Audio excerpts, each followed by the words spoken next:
বলেছিলিস না তুই আমাকে অনেক বড় রূপে পুজো করবি। আমি বড় রূপে তোর হাতে পুজো নিতে চাই। ভবেশ নিজের হাতে তার বাড়িতে 14 হাত কালী প্রতিমা নির্মাণ করেন। ভবেশ, মা কালীর এই বিশাল রূপ দেখে আমার গায়ে কাঁটা দিচ্ছে। ভবেশ, আমাদের বাড়ি ফিরতে অনেকটা দেরি হয়ে গেল রে। চারিদিকটা কেমন ঘুটঘুটে অন্ধকার, আমার কেমন যেন ভয় করছে। কিচ্ছু হবে না, অত ভয়ের কি আছে? মনে মনে মায়ের নাম করতে করতে এগিয়ে চল। তোরা আর যাই বলিস, রাসের মেলায় রাধা কৃষ্ণের প্রতিমাগুলো কি বিশাল বিশাল আকারের। ভাঙা রাসের মেলা দেখে মন একেবারে জুড়িয়ে গেল। সামনের বছর আবার দেখতে আসবো, কেমন? সে না হয় আবার সামনের বছর আসবো, কিন্তু নৈহাটিতে আমাদের কালী পুজোয় এমন বড় কালী ঠাকুর বানালে কেমন হয়? বাহ, এটা তো বেশ ভালো প্রস্তাব। আর তুই হেবি বলেছিস, কালী পুজোয় এমন বড় প্রতিমা বানালে মন্দ হয় না। 4 বন্ধু গল্প করতে করতে জঙ্গলের মধ্যে শ্মশানের পথ ধরে নদীর ঘাটের দিকে যেতে থাকে।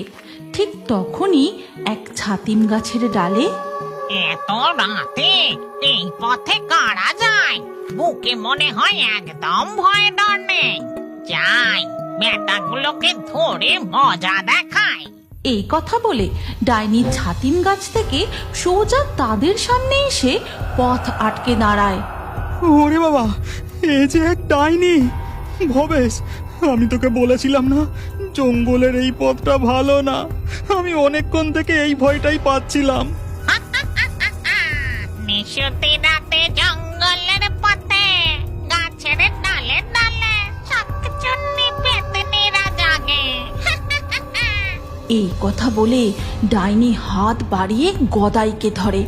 ঠিক তখনই আর কোনো উপায় দেখতে না পেয়ে ভবেশ জোরে জোরে মা কালীর মন্ত্র জপ করতে থাকে। ওম সর্বমঙ্গল মঙ্গলে শিবে সর্বার্থ সাধিকে শরণ্যে ত্রম্বকে গৌরী নারায়ণী নমস্তুতে।